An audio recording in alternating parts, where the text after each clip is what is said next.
wanted to make this small video to show you guys how to replace your battery into a 2013 Nissan Versa.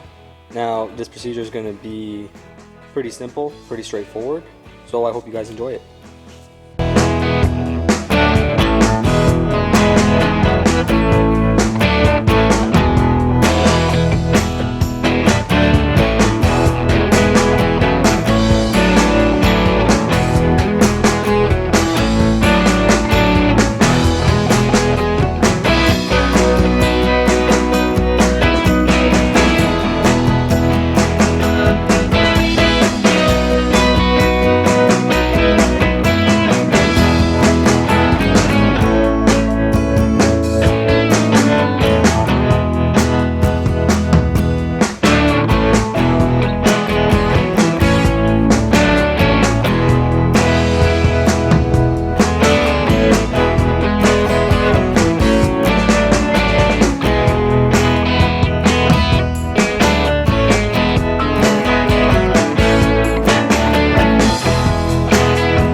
All that's left to do is just reinstall your battery and reinstall all the components in reverse order that they were taken off, and that's it. There's nothing else into changing your battery onto this vehicle. So I hope you guys enjoyed this little video, and I will see you guys next time.